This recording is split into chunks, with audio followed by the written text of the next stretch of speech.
for SOGS. I want to welcome you guys to today's candidate town hall. I want to thank you guys for taking the time to show up. I know we all have busy schedules, but it's greatly appreciated.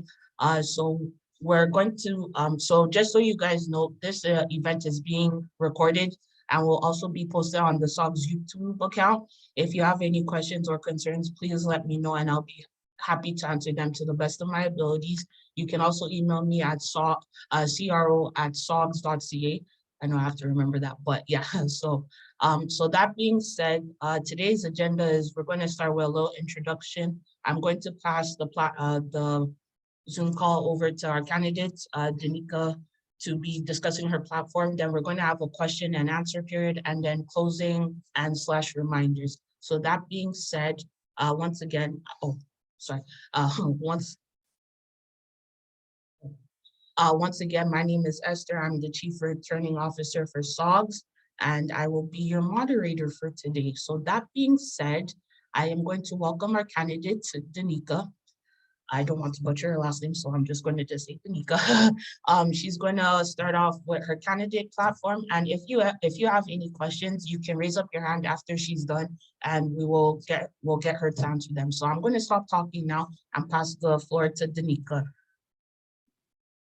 Thanks, Esther. Thanks everyone who has come out tonight at 7 o'clock on a Monday when it's, I don't know, snowing outside. It was freezing rain earlier. It was really gross. So thanks for joining. Even though I'm the only candidate, I really appreciate it. For those of you on the call who don't know who I am, I've been a student at Western for 10 years now. I've done my bachelor's, my master's, and now I'm working on my doctorate in health information science. So, you know, it goes without saying that I've been at Western a long time and I've worn many hats during my time here, from student to director in certain roles and student associations to teaching assistant, research fellow, PhD student, all of that good stuff. But most recently, I spent the last 2 years working as your VP academic at SOGS. And the involvement that I've had within this role, everything that I've learned for the back end part of how the university operates, to all of the concerns that have been forwarded by members, and also just, you know, more broadly across what's happened during the pandemic in London as like a community, has really informed not only my decision to run for this position, but also the ways in which I've scaffolded my platform and also built the priorities that I want to see through within the role as president. And one of the disclaimers that I want to kind of lead with is that when people hear the word president, I think it carries like a certain air with it. And I know we have the recent SOGS president on the call, Kirsten Saynor. And I think Kirsten has done a really beautiful job this last year and a half to kind of show that, you know, to be a president or to assume this kind of role, at least in my opinion, it's to be someone that answers for an organization. It's to do a lot of the front facing stuff, but that also means that it will always encounter positive and negative, you know, receptions of people, because you are representing the organization. You're an ambassador in that sense. But if you're doing your job well, you shouldn't really be prominent. You shouldn't be centering yourself. And SOGS is running because Kirsten has done a wicked job handling the back end stuff. And my position on leadership and in this role is, yes, it comes with the title, but if I'm doing my job well enough in this role, you really shouldn't see me. So as long as SOGS is running and things aren't falling apart, that means that you have strong leadership, which is what I've learned from Kirsten. So shout out to Kirsten. The 3 pillars that I've built my platform on are a culmination of the 2 survey reports that I've led and also facilitated in designing and administering with the executive in the summer of 2020 when COVID hit, and most recently in our membership survey and campus partner survey that went out in the fall. And a lot of the things that were brought to the fore in those reports, but most recently in the fall, really rested on addressing capacity issues and also the ways that SOGS shows up for its members in terms of services and support, and putting forward advocacy concerns that really hit on what I'm calling wellness foundation. So I want to start with that pillar, working backwards. So pillar one is this idea of championing wellness foundations. And if you've read Heidi's email, or if you're following me on Instagram, the two priorities under that particular pillar focus on addressing housing concerns arising from graduate students and also talking about increasing financial support. In terms of addressing housing concerns, this is coming following the news of Bayfield Hall, which has long been a graduate residence and has provided on-campus housing for graduate students. We're at a moment where the university has drafted a strategic plan that is being moved forward with, whether we like it or not. And part of that is really looking at forward-facing ways to address institutional capacity changes that are coming down the pipe, and housing is one of them. There's going to be a lot of new undergraduates, and I can answer this and attest to it in further Q&As. But with a growing student body, and one that is not only taking on more undergraduate, but also graduate students, and in our economic moment right now, affordable housing is out of reach for most students, and that has been stressed across our graduate population. And we also have a prominent housing advocate on the call, Ashton Forrest. Hey, Ashton, thanks for joining. And part of this is making sure that as Western is moving to provide changes, and also the City of London is addressing infrastructure and new housing options, that graduate students in the particular position that we occupy in terms of our wages, our perhaps capacity issues to, let's say, for example, pay rent that is $2,000 a month is just not feasible. So it's demanding more from the university. And that is something that hits close to home because I've been a resident of London for almost 10 years now. Increasing financial support is stressing the challenge towards the longstanding graduate funding model. In Canada, in comparison to other spots around the world, and definitely in comparison to our southern counterpart in the United States, the PhD funding model is absolutely not sustainable in terms of having the 4-year funded window, but also the amount that is given to students who choose to do their post-secondary education and PhD. And also this is bleeding into the MA conversation, but I'll hold on that, is not keeping pace with what it not only costs to live, but also the time to completion of a doctorate. So on average on Canada, that's about 6 to 7 years. But we're also seeing a lot of trends in higher academic policy, Western is no exception, that are starting to churn out graduate programs that are supportive of folks who are staying in industry to actually work a full-time job and then pursue their graduate studies as a side hustle, if you will. So there are a lot of trends that need to be taken into consideration, but we're also at a moment now in higher education trends where other U15 schools like the University of Toronto are moving fast and hard in policy to make sure that they're still getting PhD students and filling those seats with their programs. But it is not addressing the funding model. It is looking at ways to get working professionals into graduate school, not necessarily supporting those who want to have, let's say, a traditional graduate school experience, which you should be immersed in your studies and putting your work first to have more of that enriched sense, which is what, you know, it was conceived of decades ago. So that is something that I'm also really, really keen to tackle. This pillar also bleeds into my second pillar, which is Build with Western 150. Western released a strategic plan coming up on its 150th anniversary. And I know that there can be perhaps this conception around folks that if you're in a student governance position, let's say a president or a vice president, that you, quote, perhaps get buddy-buddy with administration, or there's questions as to why do you need to have so many meetings with administration. Those meetings are lifelines, and those meetings talk about policy and operational issues at every turn possible. SOGS is not in a position whatsoever to start compromising on those external facing touch points and those relationships, because like it or not, our university is growing. like it or not, the university can force our hand to make changes, whether we're ready for it or not as a governance and advocacy organization. And it is those relationships that need to not only be the word I'm going to choose to use as nurtured. It doesn't mean that you are their best friends. There's very clear lines between the university's agenda and the student body's agenda. But our job is to make sure that those concerns are heard and to do the best possible job at finding some way to work and move forward together.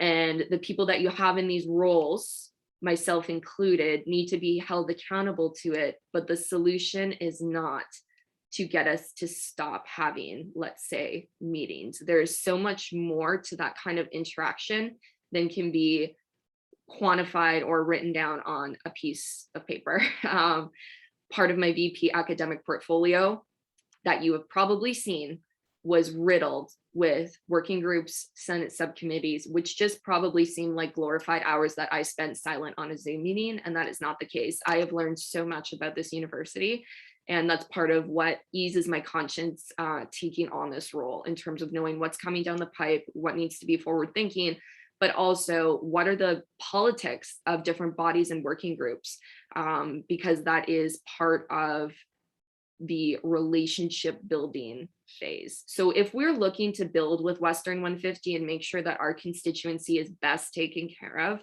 the two things that I'm focusing on are, the first is increasing institutional capacity. And by that, I'm looking at forwarding what President Saynor has already drawn up and has, let's say, started to kick the ball around with the idea of a grad hub proposal. And that is something that I'm happy to answer more questions of on behalf of President Saynor, but also to talk about the ways in which I would like to further advance that myself with my own particular inklings. This is a plan to consolidate all of the graduate student services and resources under Middlesex College.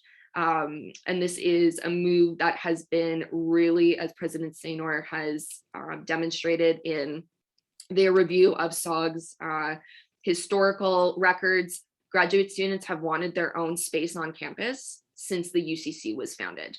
And it is so important that if we're looking at increasing enrollment numbers, that there is a dedicated graduate space at a very, very well-off university, a U15 school, just for graduate students. There is absolutely no reason in my mind how, let's say, for example, the CFO of Western can dance around this, because this also extends to our alumni relations and our alumni population. Western is so invested in its outward facing PR model, they can't afford to have alumni look back poorly on this school. And if we want to isolate the graduate alumni, what better way to welcome them back to Western or continue to build those network connections than having a renovated grad club, to having a grad hub that when they want to revisit their times at Western as a grad student, they can come into this new space in Middlesex College, which again has been the foundational building of SOGS for decades.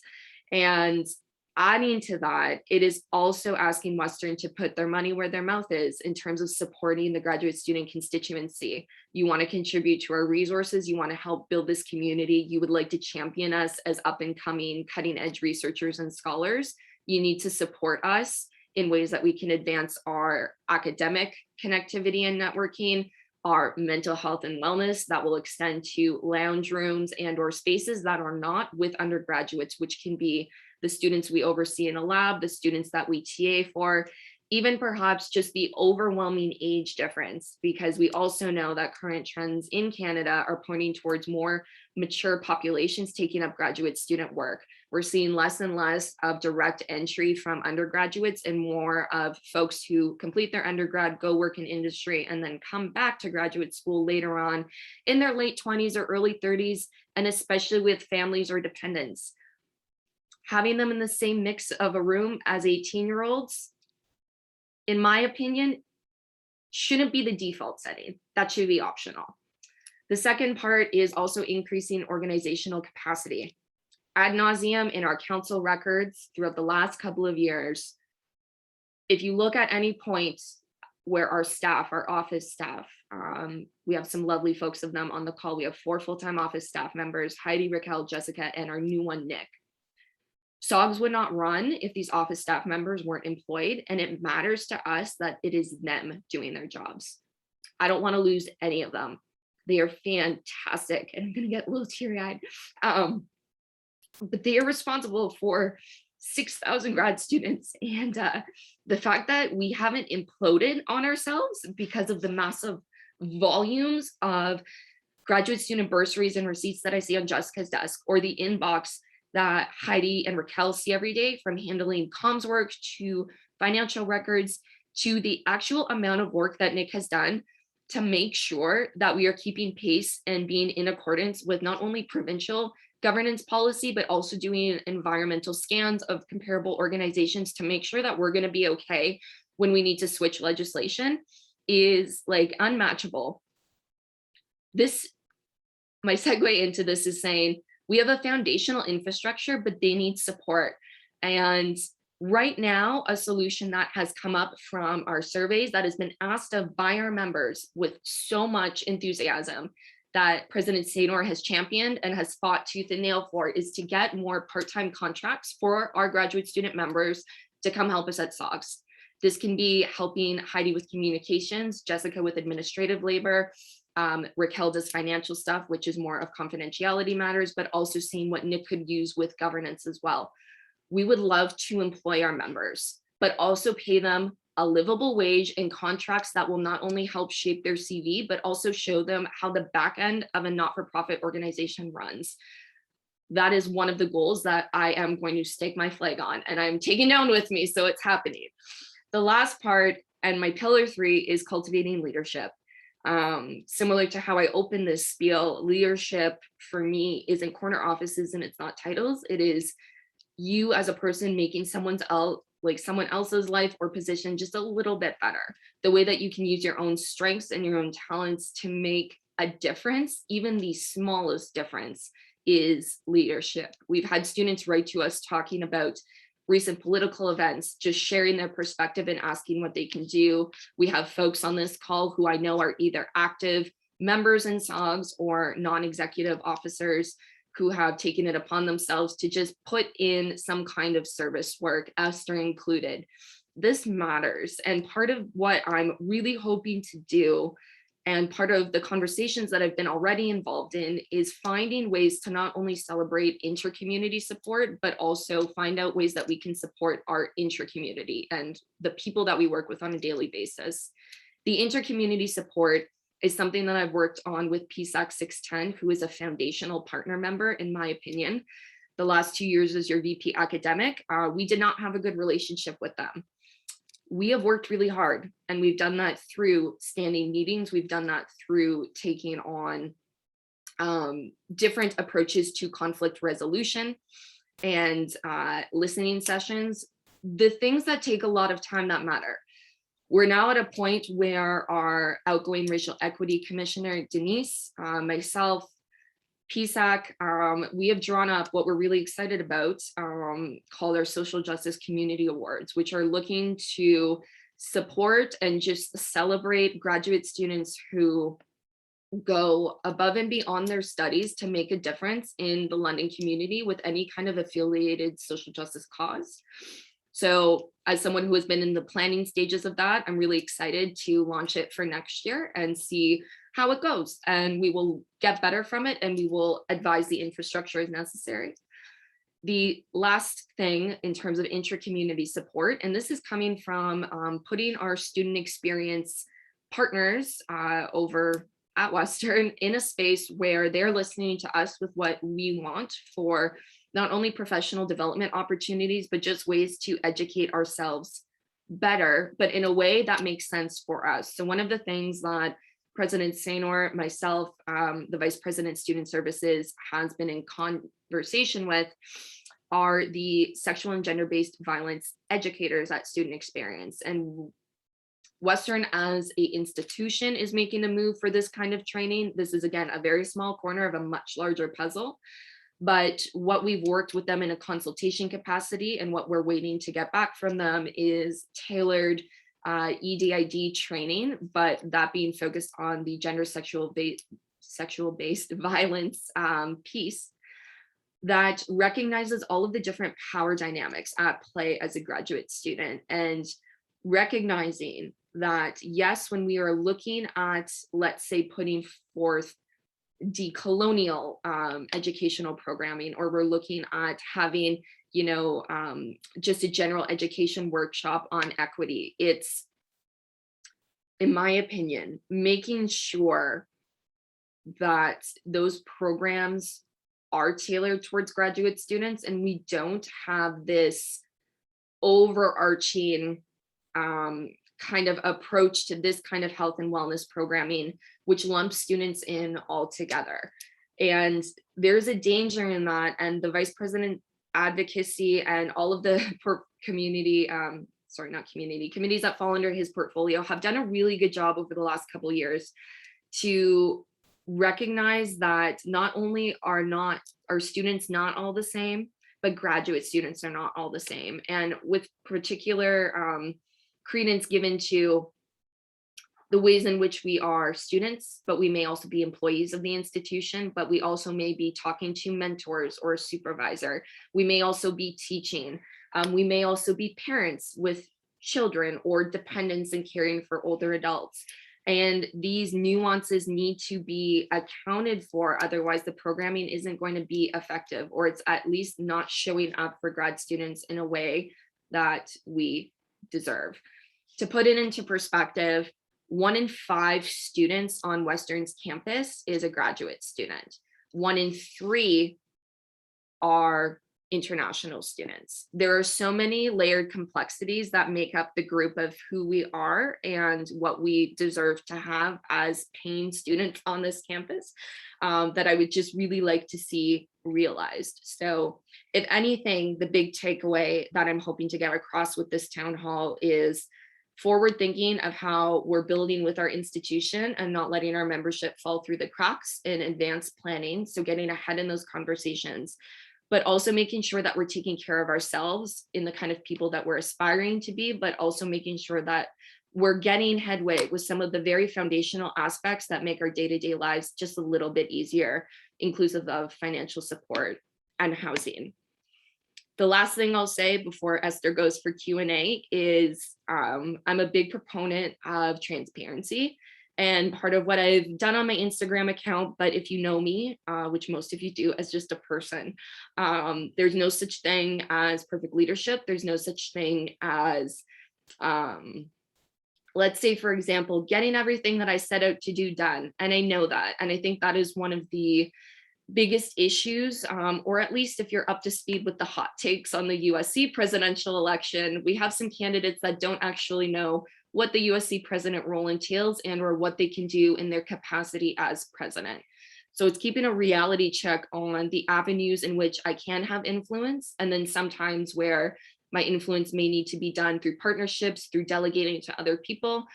But the one thing that, if I am to make a promise, which I plan to keep, is that I'll do it with as much integrity as possible. So you're not going to lose me in the process. We might not win everything together, but I'm staying true to myself in that. So if that's something that you're willing to bank a vote of confidence on, I would be really appreciative. And if not, I hope that you at least learn something in terms of a little bit of the back end of where we sit as a student body, but also where Western is going. So Esther, I'll turn it back to you. Thank you so much. Thank you for letting everyone know about your candidate platform. So that being said, we're going to start with the question and answer period. So the way I would like this to run smoothly is that if you have a question, please raise your hand through Zoom. You should have the reaction button. So please raise your hand and I will get to you. It'll be a basic question and answer period. So you can ask your question. I'll let you ask your question and then she'll answer it. And then if you have a follow-up, you can do a follow-up. If not, I'll pass it on to the next person. So that being said, does anyone have a question?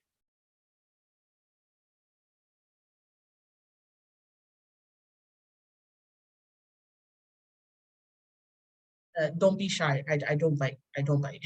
Go ahead, Effie. I should unmute, huh? Hi, Danica. Thank you for going over your campaign. I was wondering if you could expand a little bit on a little bit more on what you imagine the grad hub looking like. So I know you said kind of like a space for grad students. Are we thinking like a physical space? Are we thinking additional services? Like if you can just expand a little bit on that, I think that would be helpful. Thanks, Effie. For those of you on the call, that's our Vice President of Student Services doing her thing.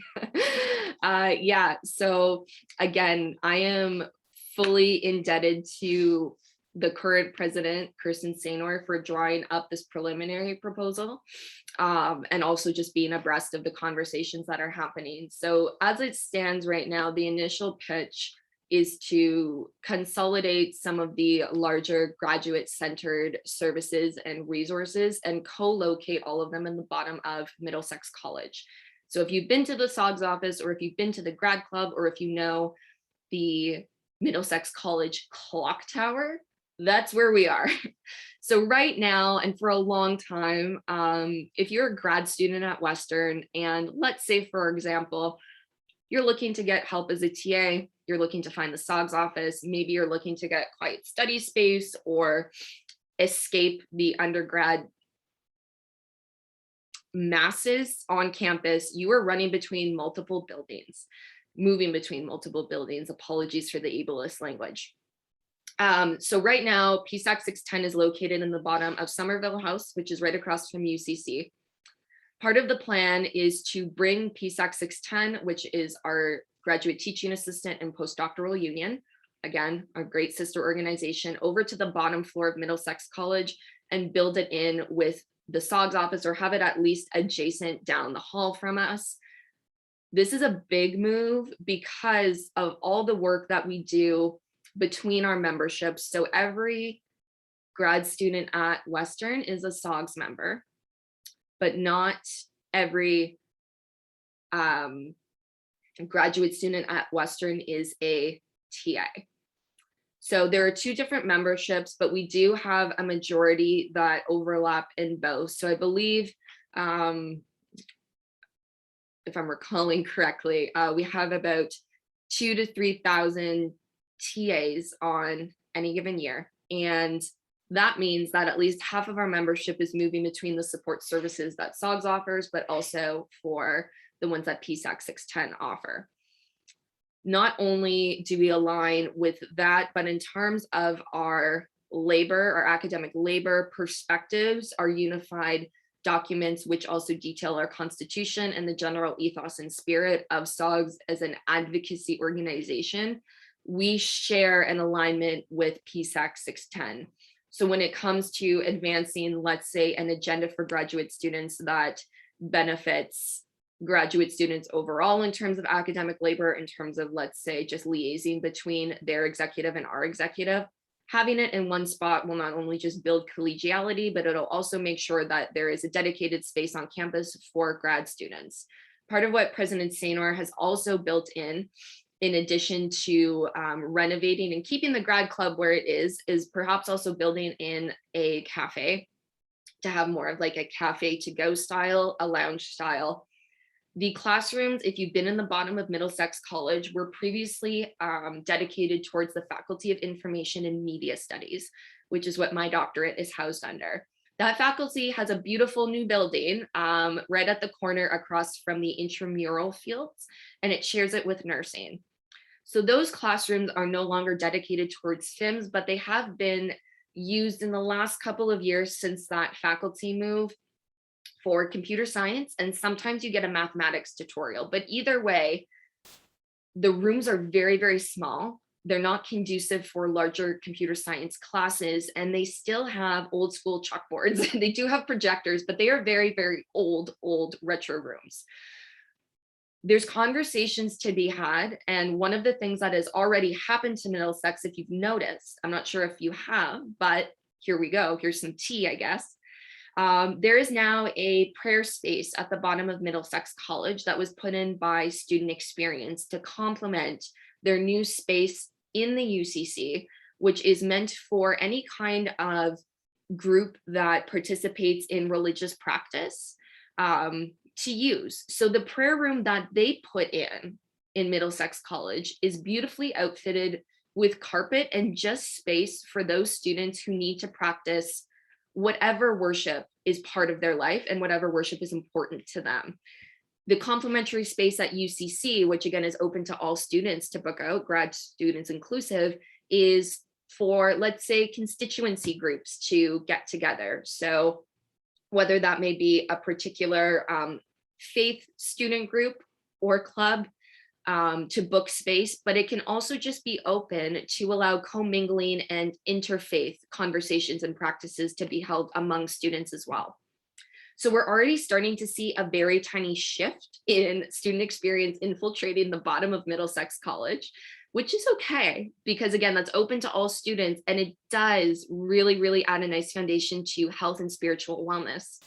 The point being, though, is that they have already seen the value in those empty spaces and or what those classrooms could become. President Sianor has been very forward thinking in terms of how can we make our current space work for us, but how can we also give graduate students a home that is away from the UCC, but that is also in a historically renowned spot, which is Middlesex College, which SOGS has been operative in for a while now. In addition to the grad club and, let's say, having wellness spaces, there's also plans to transform some of those classrooms into conference style rooms, which graduate students can book out, let's say, for their graduate student association, for projects and or working groups, or for example, if you are having a committee meeting with whether you're doing your master's or your doctorate, or you're looking to book a room for your defense of your master's or your doctorate, we can have designated conference rooms for that, which again is nice because it's a removed space that's not necessarily in your faculty. Sometimes, and I've seen this happen, where students are giving their doctoral public lecture in a room that maybe they had a course in. And if some of you know the ways in which trauma operates, sometimes your body remembers spaces, and or you get really, really used to energies in certain spaces. So having neutral spaces for you to conduct some of the serious graduate work that isn't tethered to previous milestones in your graduate career can be beneficial, and the literature supports that. Additional things that we can also hope to put in, again, which can be done in a consultative capacity. This is just getting the conversation started to see where Western will meet us. Can focus on, let's say, perhaps having graduate alumni donate to sponsor a room. I would really like to see a room dedicated for graduate students who are parents or who have young children, where they can play, and also, you know, mom or dad or whoever caregiver is, you know, there in that moment can do their work. They can have a strong internet connection. They can be right by the grad club, but it also normalizes rather than ostracizes graduate students who are parents or who have dependents. So rather than making them an exception, we can build them into a normal kind of environment where, you know, your identification as a graduate student can range across different spaces of your life. It's not just the early keen 20-year-olds who are churning through the degree mill, but it can also be, you know, the mid 30-year-old who's coming back, who, you know, maybe just wants to see campus, connect with colleagues, but now has a space to do so. Part of what Weldon has already done in its recent renovation that I consulted on was building in a family-friendly room. And that was, again, conscientious of mature students who may not necessarily be doing their graduate studies, but who may just be coming back to undergrad in general.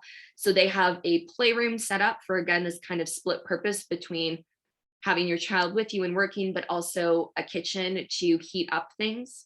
Which brings me to my second point, is the grad club has always been great of you bringing outside food or drink in, recognizing that not everybody wants to buy food all of the time. They just want somewhere to go and to eat. So having a dedicated room with microwaves that are cleaned and taken care of by the Middlesex staff, having a space where you can fill up your water bottle. We have one fountain, two fountains at the bottom of Middlesex. We can definitely use more, and seeing what that kind of looks like, that not only promotes, you know, eating with what makes sense to you, but also, again, seeing ways in which we can make graduate students feel comfortable on campus away from, let's say, their tiny 1-bedroom apartment. So to Effie's point, or BPSS's point, there are a lot of ways we can make the bottom floor really work for us. And there are, again, so many opportunities moving forward to consult with our student body, which will be really important. The proposal and kind of the gist that President Saynor has forwarded to administration already, I think is really smart. So shout out to them. I know they're on the call and they'll probably say, Danica, why have you been bringing my name up 5,000 times? A good way to show, being a team player and also recognizing that a president doesn't operate in a silo. There's an entire executive committee that makes decisions and talks to each other, but it's also transactional with our members. So what we're pushing forward, I think it's important to know, but also Kirsten is a very humble leader and again, doesn't forward themselves in any flashy way. So I'm not co-opting any of these ideas as my own. It's just taking what's already been done and moving it forward. And that's ensuring some kind of consistency and also turnover that's not going to kind of cool the engines on things that are actually starting to take place. And Western is also at a time right now, as it's starting to implement the beginnings of the strategic plan, where those operational and budget conversations are happening and we'll be at those tables. So thanks for that question, Effie. More to come with that, but positive so far as we're looking out for it. So that, okay. President Kirsten, go ahead. Hi there. So Danica, you already spoke to this a little bit when you were discussing the interest in more part-time roles for our membership. And a lot of that finding came from the fantastic survey that was spearheaded by yourself and Effie. So I'm wondering if you can expand on if there's other things from that survey that really stood out to you, or which you think will influence how you approach the your term as president. That was such a thoughtful question. No, thanks, Kirsten. Yeah, so just a little bit on what President Saynor just kind of put out. One of the questions that was overwhelmingly positive that we asked our members was how they felt about SOGS offering part-time work opportunities to our members, and everyone was so keen on it, which was fantastic. So part of the office part-time support for staff will again be more communications, social media heavy, perhaps helping with administrative labor insofar as Jessica, our membership services manager, can benefit from, and also making sure our governance administrator has support. Part of what came out of that survey, and if you haven't checked out our exec report, I encourage you to do so, because we had a very, very high response rate, close to 1,000 students answered it, which is about 1/6 of our membership. And historically, that is really good for SOGS. So as I kind of said on the outset, and then I'm going to kind of hone in on now that President Saynor triggered that, is part of the pillars that I've addressed in my presidential campaign are really deriving from what we saw from these survey responses. So I'm going to touch on just a couple that may be a little disparate, but I want to make sure that I'm hitting all of the areas. So one of them, in respect to our health and wellness portfolio at SOGS, is that although we had about like 1/3 of our members that were showing comprehension of our health and dental plan, we had 2/3 that were showing comprehension. About 1/3 were still unconfident of their understanding of it. And then also we recently launched and have been running the Empower Me program, which is really a mental health support. It does also cross into just a couple other things, but with the mental health support and making sure that SOGS members know that these services are available to them free of charge from what they pay with our membership dues and what SOGS is putting out on their behalf. That was something that we saw we need to conduct, let's say, a little bit more additional research into current mental health services that are available for graduate students, to do an environmental scan of other things that Western is implementing that includes the graduate student body. But for a comms perspective is to work with our healthcare provider and broker student care to make more informational resources that make sense to our members, to detail the benefits of this program, which are comprehensive to say the least, and getting that out to our membership. So for example, that's a communication strategy that I would really like to see through. From the advocacy pillar, something that was so prominent that relates to our international graduate student body that we have flagged as a priority and something also to follow through on with action items, is that about 2/5 of our graduate students who self-identified as an international student said that they really were in need of information with respect to immigration services and resources, and also familiarity with Canadian academia. And this can, again, extend to things like our province's healthcare plan, for example. Of those that responded to the survey, there was about 40, correct me if I'm wrong, I think 40 to 45% that were also really interested in learning about sustainable resources and or ways that they can contribute to not only our local London community, but also to our university as something that is championing biodiversity. So between the international students' need for more immigration resources, which is again, key priority for that constituency, part of what we're looking to address, and something that I can at least do in my capacity as president, is work to create cross-appointed staff that liaise between SOGS and E6, so the International Exchange Student Center, to give coordinated communication channels, but also work to make sure that we are communicating effectively with those members, but also making sure that they know what is available to them, and or if they're not satisfied with that, seeing ways that we can enhance that service. Consistently over the last couple of years, there have been different immigration lawyers that have provided resources to our members. But even insofar as like this fall of 2021, that is still a want and need that is clearly not being met. So working to make more cohesive communication, and also make sure that if we don't have an answer, when we refer one of our graduate student members to ESIC, that they are being taken care of and they're not going through the email chain or the carousel, if you will. In terms of responding to the students who are really keen on sustainability, which I think has come as a result of a really engaged SOGS Sustainability Committee and coordinators, shout out to Brendan Samuels and that committee for doing the amazing work. This has also tied into concerns about housing, and recognizing, for example, that only 1/4 of our members who responded to this survey said that they had access to curbside donation or residential composting, which not only shows the lack of affordable housing in London and or on campus for graduate students, and what I suspect will be students writ broad in London, but also the ways in which those aren't contributing to a sustainably conscious community.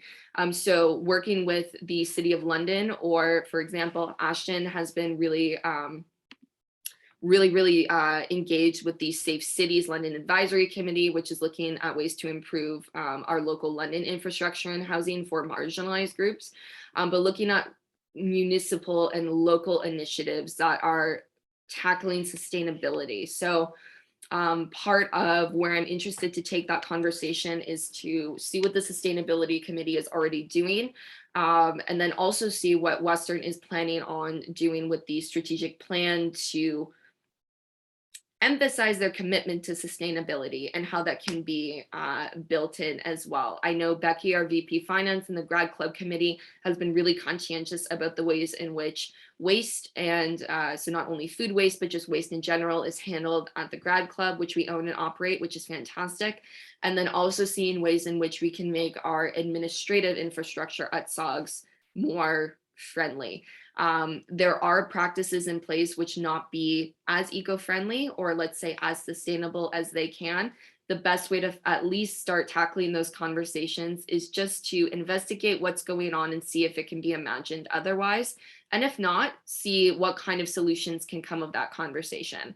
But it's giving at least the ways we've been doing things the benefit of the doubt, and then seeing how we can move forward with that. So from the survey and what I've kind of stored in my brain as some of the more important pieces, it's recognizing that our international graduate students are in need of those communication and resource channels, and also just more champion of information that will make their lives easier insofar as they navigate Canadian academia. It's also looking at the ways in which, we declared a climate emergency as a society a couple months ago. So how are we putting that into practice with our advocacy efforts, but also with our infrastructural changes and processes that are in our control? So there is a lot more nuance to that survey. The good thing is that I'm not alone, and there's an entire executive team and so many awesome chairs and committees at the society that can take what has been unearthed in that report and put it into practice in ways that make sense for their committees and their commitments and alignments. So I'm really, really glad that we did that work. I'm glad that it's out there. And now it's the point where we all have to start kind of taking a multi-pronged approach to putting things into play. I'm on top of kind of the current trends, and Kirsten, you know this, but at least right now, really focusing on that international student piece and the sustainability advocacy piece.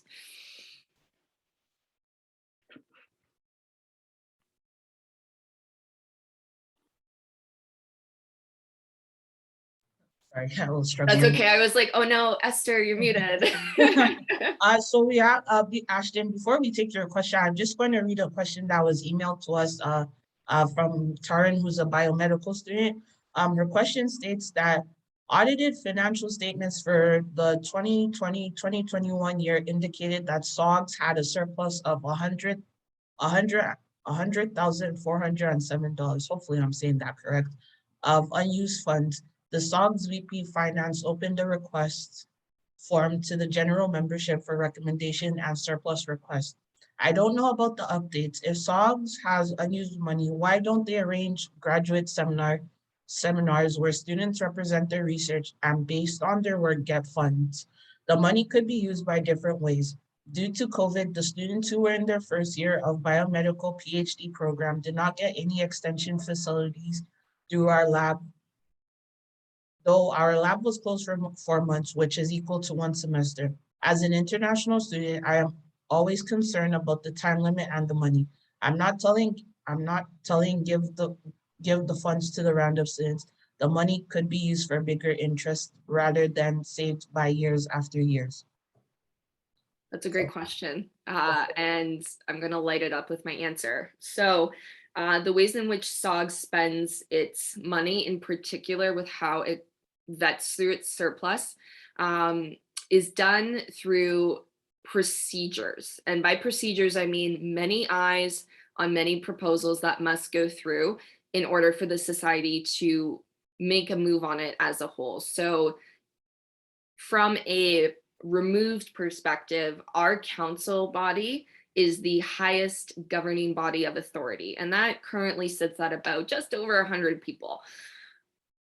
Council has decisions on the way that, let's say, for example, our proposed budget is set out at the discretion of our finance committee. So the finance committee that works with our accounting manager and that also works with our VP finance goes through long conversations about where the society stands, where it's looking to invest, and where it's looking to spend money.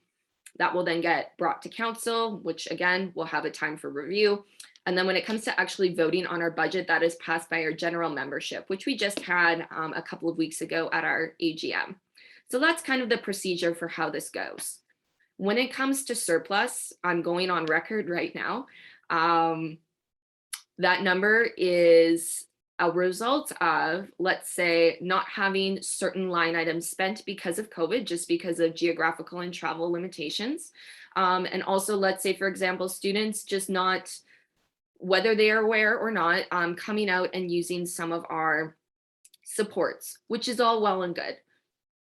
Having that kind of surplus, 6 figures, which I've been vocal about in other spaces, should not remain as such for a not-for-profit organization. we are financially okay with our endowments and our operational budget. I was torn with how certain members of the finance committee were thinking through their decision-making processes. For me, any kind of surplus request, whether or not additional information is warranted, should be automatically approved so long as it's in alignment with our constitution and what our membership is needing. In terms of support for academic programming, that is a whole other beast, which again, happy to have conversation about. But as a not-for-profit organization that is advocacy facing, that is looking to enhance the quality of life of graduate students, there were multiple surplus requests that were not approved. And historically, our finance committee has been really conservative, and there's some antiquated views on that committee that no longer serve our members and our current needs. And those are conversations that need to be had. And it's important to, at least where finances are concerned, make people realize that sometimes, and especially in the advocacy not-for-profit arena, conservatism doesn't serve your members to a certain part. You're actually harming your constituents when you won't let go of the purse strings and give more immediate assistance to things. I would really love to see surplus and or future surplus, at least during my time as president, in whatever kind of say I may have, even though that is extremely, extremely limited, because council and our membership is our ultimate governing body. To see that go back into more bursaries and subsidies, because our students, at least in the research point to this question, which asked, are in dire need of support, whether they were not able to get an extension on their funding, whether COVID interrupted it, or again, whether their unsustainable funding packages providing them with some kind of base model to work with. So I think these are really important conversations, and I am, it really, really is disheartening to hear when a particular program or group is going through a hard time. So again, encourage you to reach out to us through email, executive@sogs.ca. Your positions matter to us. We're really good at responding, 48 hours or so. But the more we have students outreach and voice the concerns that they have, the more we can counter fiscal decision making and or at least enrich that conversation with perspectives from our diverse body of students.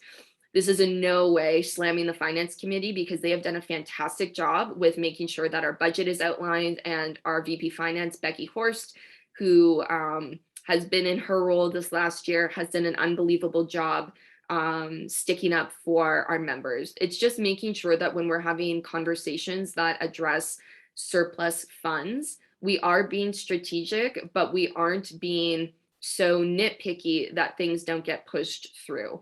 That is just my personal stance and something that I'm taking into this role, because I've worked in, or at least served in outreach programs in London all throughout my undergrad. So I've seen this play out in a community capacity, and it is never a bad thing under capitalism to help people with their financial status. So that's just kind of my resting spot on that question, but I really appreciate you emailing it in.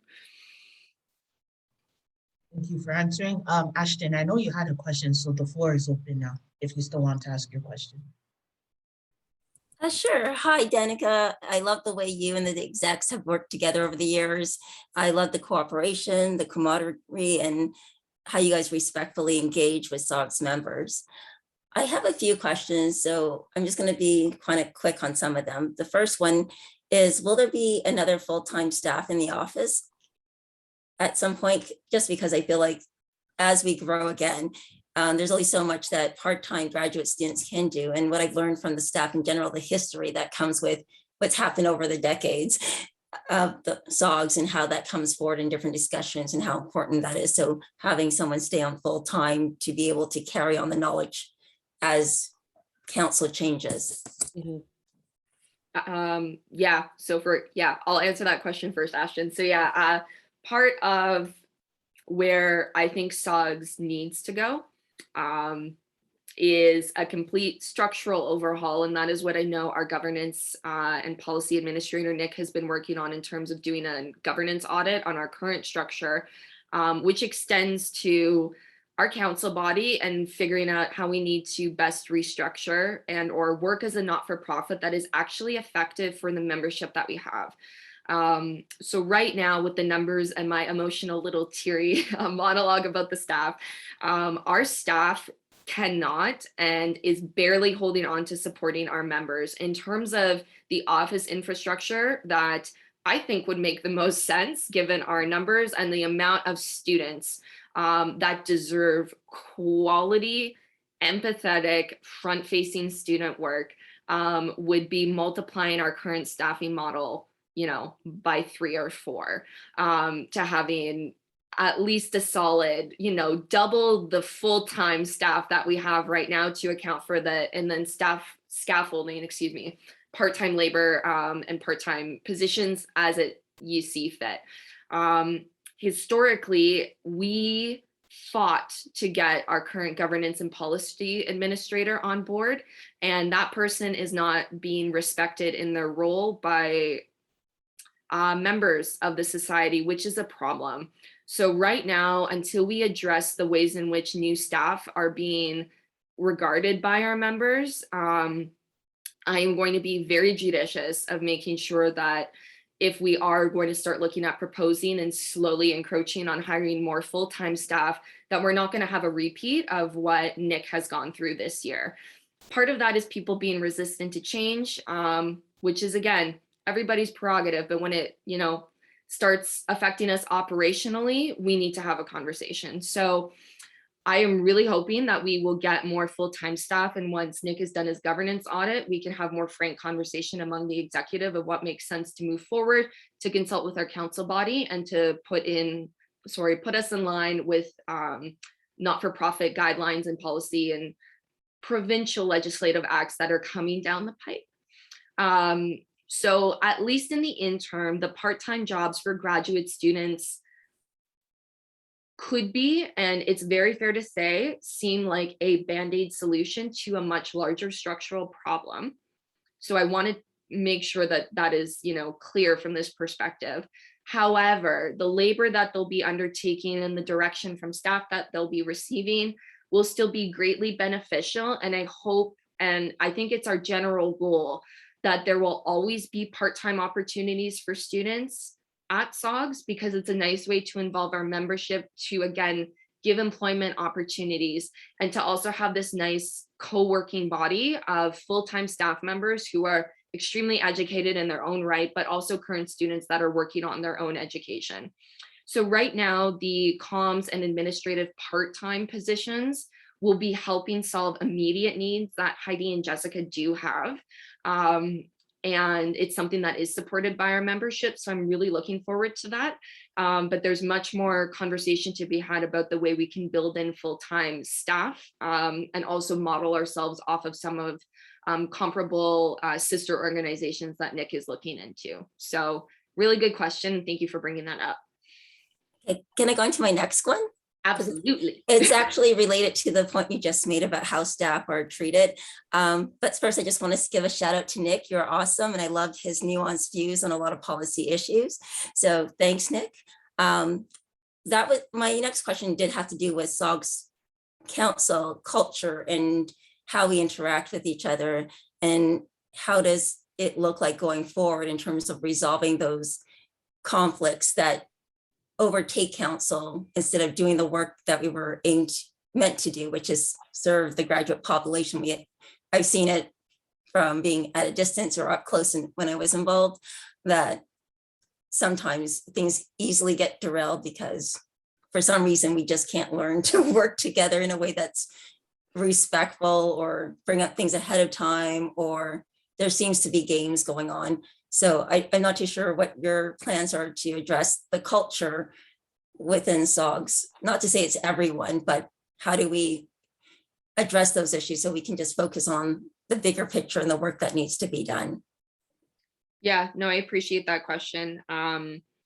Right now, as you may have seen through communications, we are in a transitional moment with an ombudsperson. There are conversations right now that the executive and I are having in terms of And the reason I bring up the ombuds role is really important. We have our outgoing ombudsperson on the call, Claire Tully, who's fantastic. Hi, Claire, thank you for showing up. The job of an ombudsperson that, at least right now, fits into our unified documents and the structure that we have is to help mitigate conflict resolution that would extend, oh, she did the wave, hey, that would extend to instances like this. But the reason why I'm bringing this up is conflict within the society cannot and should not be handled by another graduate student. For complete impartiality and to actually have it serve our members, we need someone who is external to the organization, and in my opinion would be a full-time HR staff member, which would be the next move for a full-time staff member, which we desperately need to not only make sure that we have that in place for our members, but also for our staff and the executive, to make sure that we have someone who's trained and educated in that area. SOGS cannot be a police state where students are expected to advise other students on their finances and also their emotional and psychological well-being. That is not what we do. What we do is what we advocate for our best interests. We build community and we extend our issues to the channels where change can be enacted. So insofar as council is concerned, it's going to be working with the incoming speaker, whoever is elected next, and the deputy speaker and our staff to have kind of a preliminary conversation of culture that will and will not, insofar as the president oversees operational capacity at SOGS, be tolerated. And I remain extremely firm in my presidential candidate statement and my commitment to leadership. And for those of you who know me as just Danica the person, you are a team player when I work with you. And if you aren't, we will have a conversation.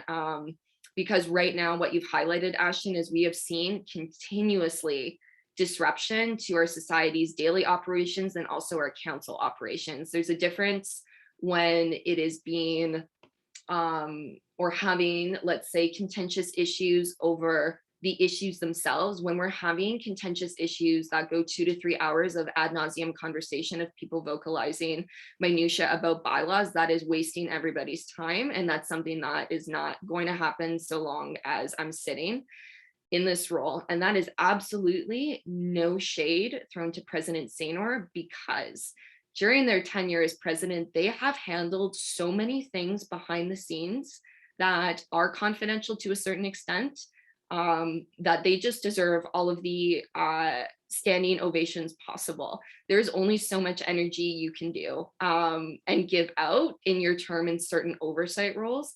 But what I've been privy to right now and what I will be anticipating to take over from them, that is an absolute priority, because I cannot move my presidential pillars forward, and we cannot move forward until we start tackling some of these foundational issues. So it's not about being combative, it's about finding a mutual place of understanding and respecting each other in our professional capacity. So I hope that that was a, sufficient answer, but it's definitely on my radar.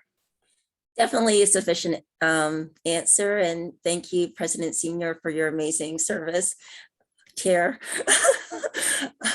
Just wanted to say that. I don't know if I have time for one last question, but Yes, you do. Sorry, I'm so sorry to interrupt, but yes, you do.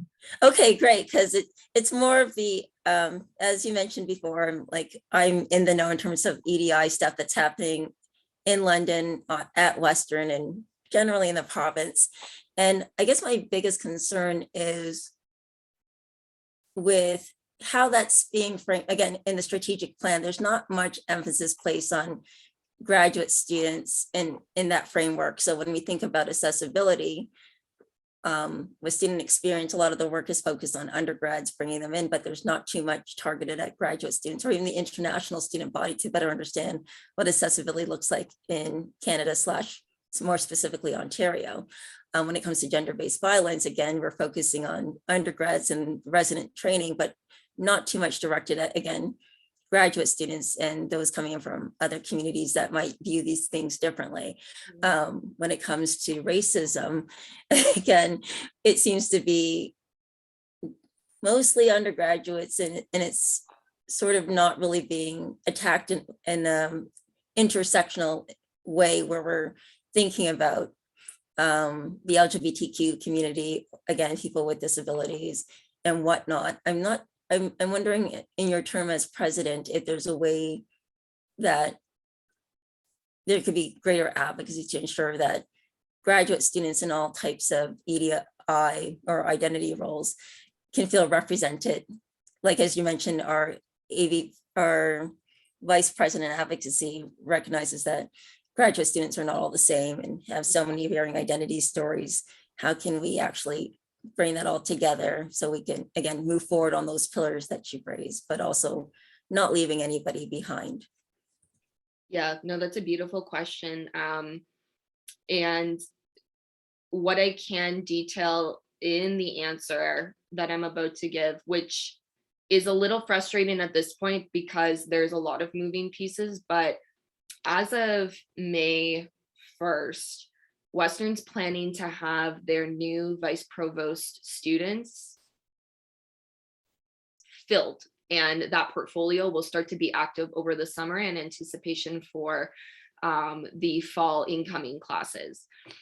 What that portfolio, insofar as I saw passed in Senate, and also hiring panel makeup, and what the executive and I have been abreast of so far with conversations with student experience, is that portfolio is really looking to build in student leadership. And by leadership, I don't just mean myself and executive officers at SOGS, but students who have a commitment to serving on working groups and or committees that just serve their constituency in general, which is really refreshing.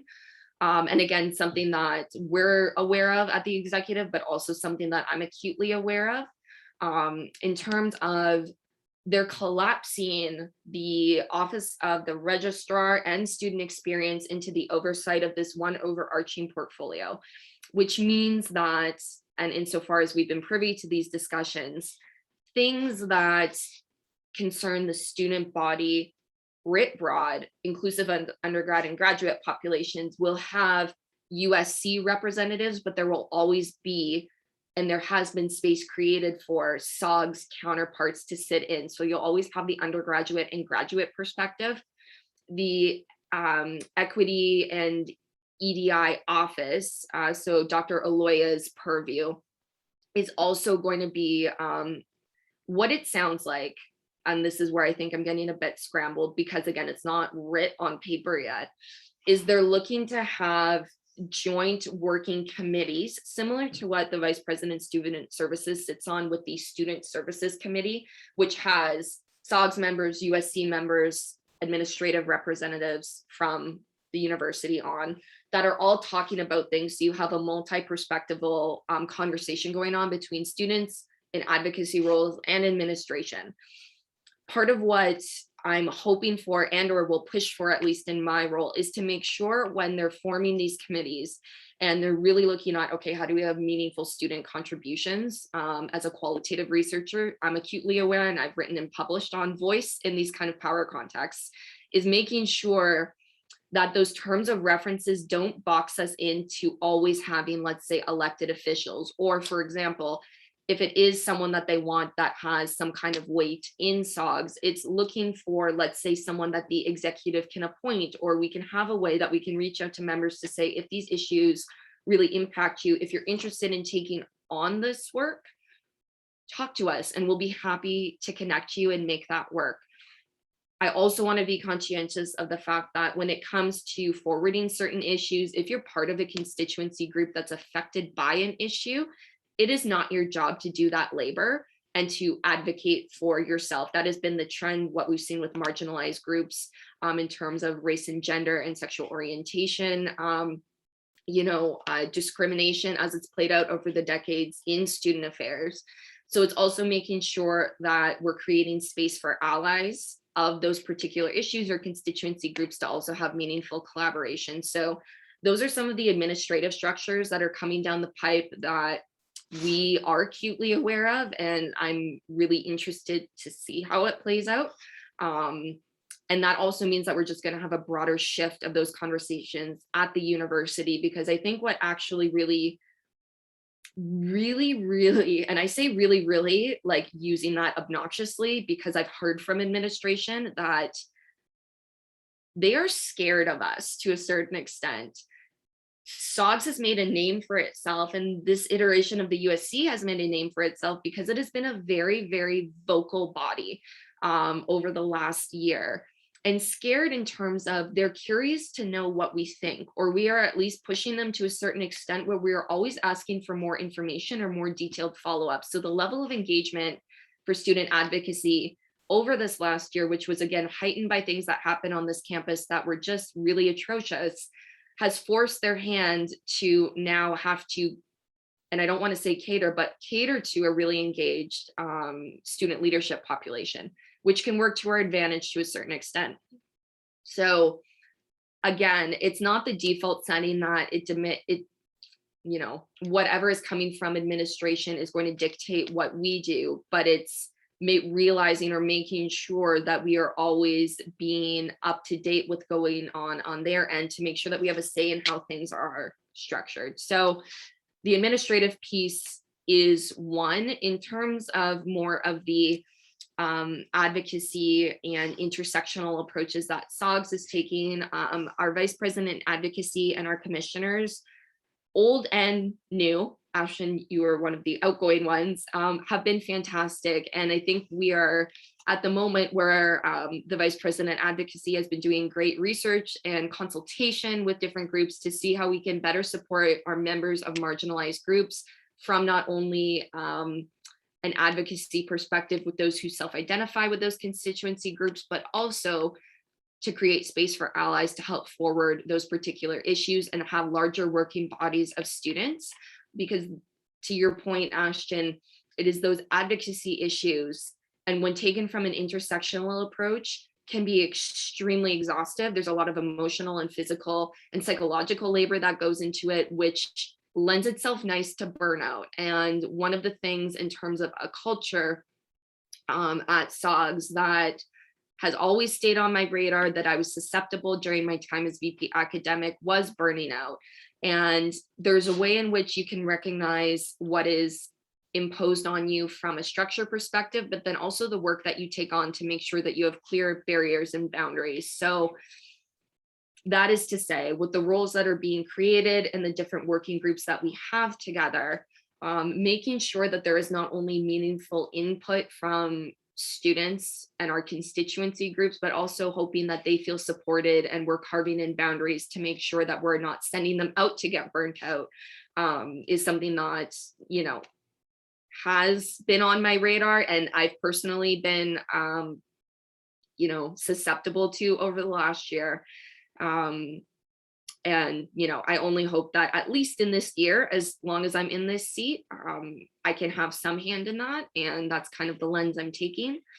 So again, that was a really great question. And I'm sorry if it seems, you know, half-baked because of the administrative piece, but that is such a large component of this puzzle that once it's out, we'll go from there. So.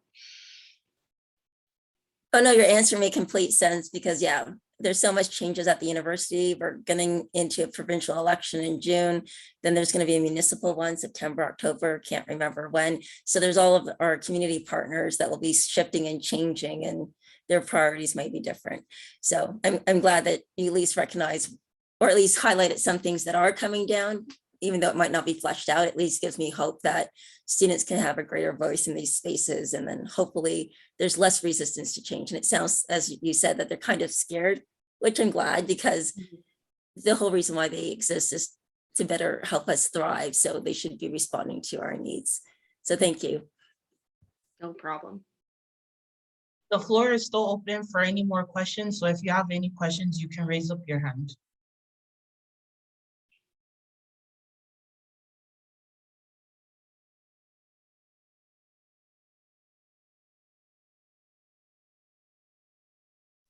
The floor is yours, Ashton.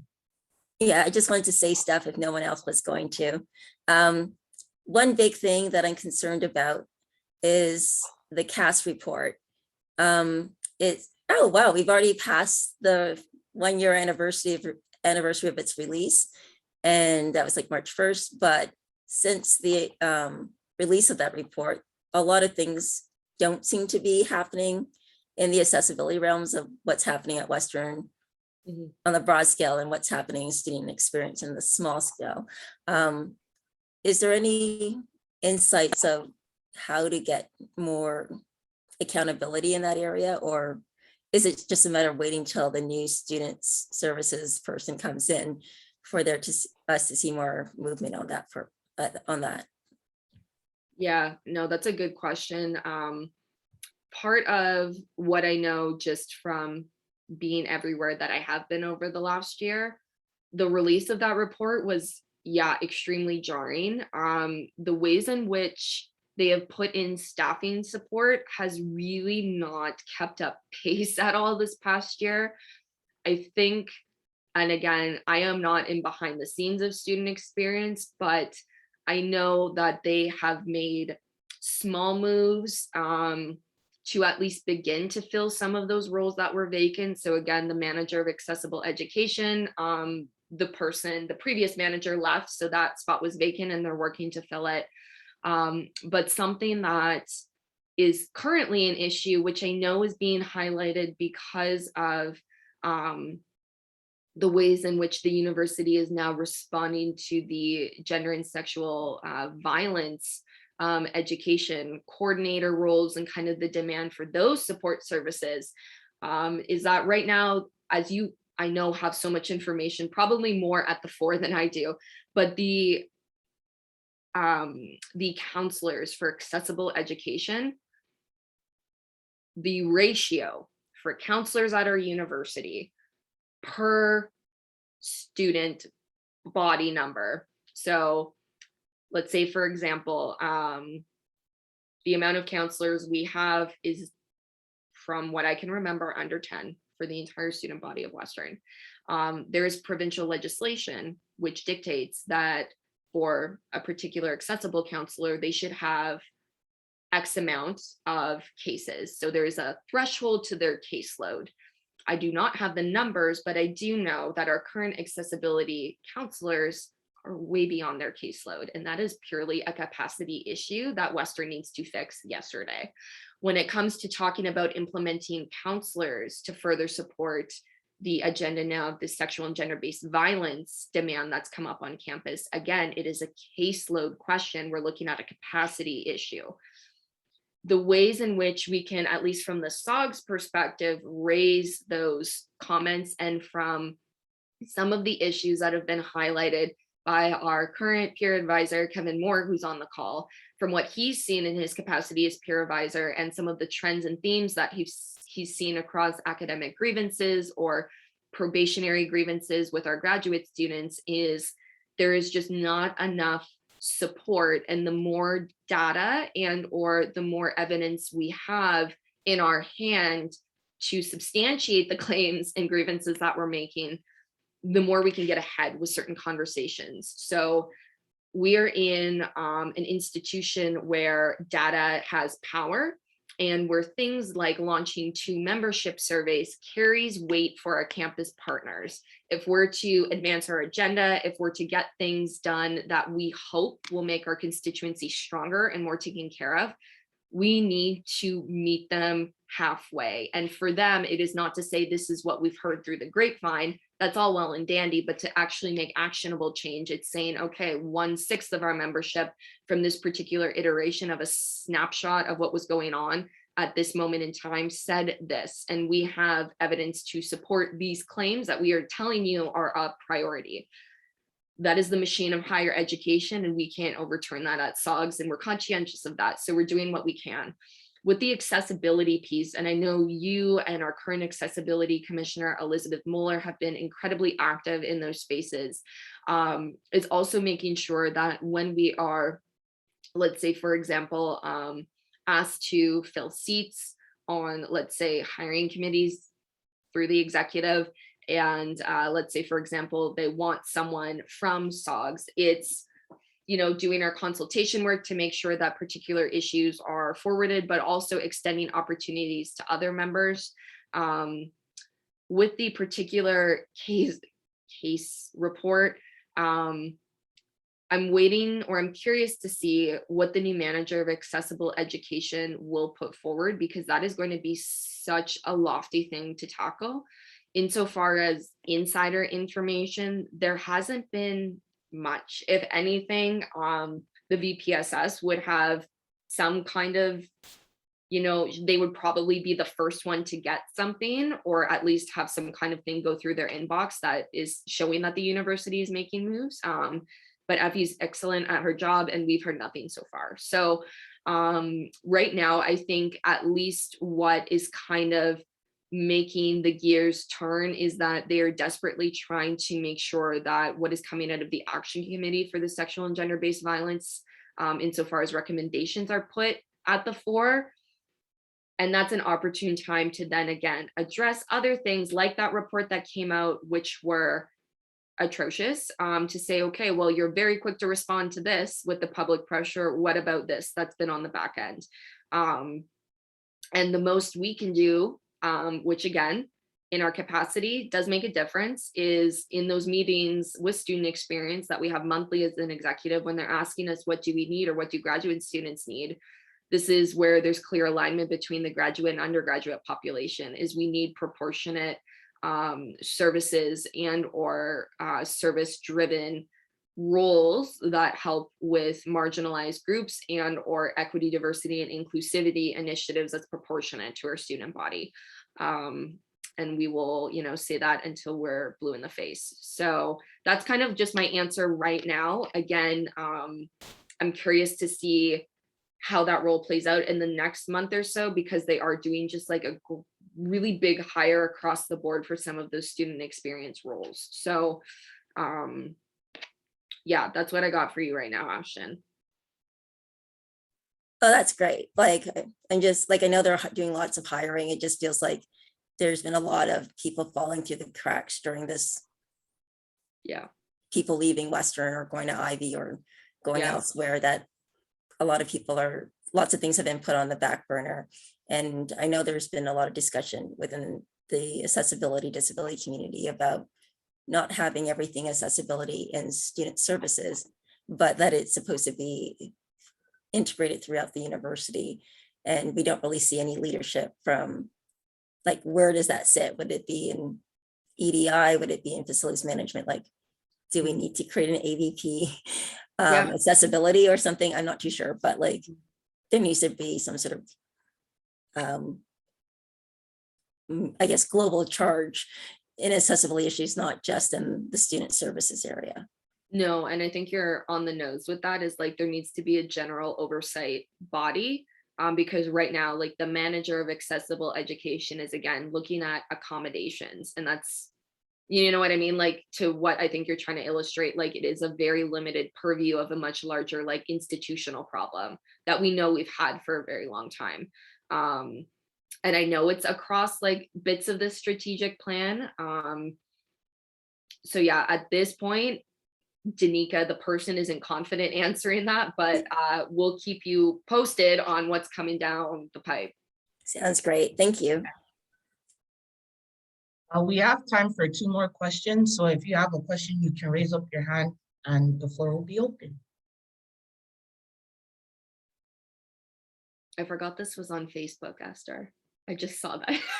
Yeah, I have Nicole also checking the Facebook, so I haven't seen anything yet, but oh no, it's fine. I was just, it's like you and I are kind of having a TV show moment right now. Weird. That also reminds me, for the people that are watching on Facebook, if you do have a question, please let us know and we'll be happy to ask Danica on your behalf.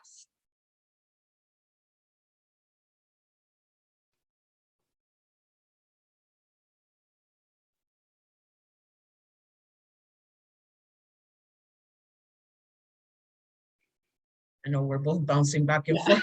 Seeing, I know. So I don't think there's any more questions. That being said, we're going to wrap it up. I want to thank you guys for coming to the presidential candidate town hall with our wonderful candidate here. If you do have questions, I would say email me, but I'm not the president-elect. So you can email Danica and she'll be very happy to answer them. I promise you that. Very nice person. So she'll be very happy to answer them. That being said, voting will be opening on Thursday morning and closing Friday night. If I'm correct, it's Thursday morning at 8 a.m. and closing Friday night at 8 p.m. I think it's open for 32 or 36 hours. I don't have the numbers off the top of my head. Oh, thank you, Heidi, for so yeah, thank you, Heidi. So they'll be opening. You should be receiving. So as Danica did say, we are running a confidence vote this time. Just because we're as she said, SOGS is going through some changes, so we are running a confidence vote. You shall be receiving an email in regards to that. I won't go into the technical part of it, but that's the plan. You will be receiving an email about that, giving you some background information on why we're running it and how the step will go. Then on the Thursday, you shall be receiving an email from the university secretariat. And from there, you are able to vote. It will be a yes or no. So yes, you want her as your president. Yes, you have confidence in her. No, that you don't have confidence in her. And from me, that's all. Once again, thank you guys for coming out on a Monday. I know it's late, but it is greatly appreciated and we love it. As I said before, if you have any questions, you can email them to Danica and she'll be very happy to answer them. If you have any questions about the election, you can email me at cro@sogs.ca and I'll be very happy to answer them to the best of my abilities.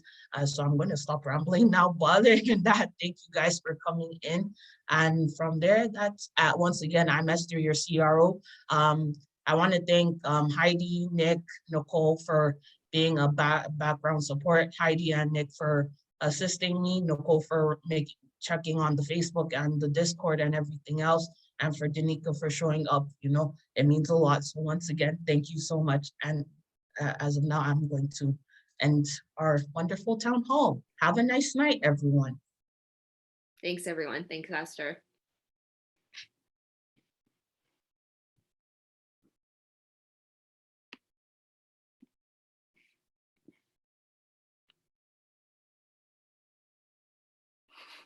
I think we're still live on Facebook.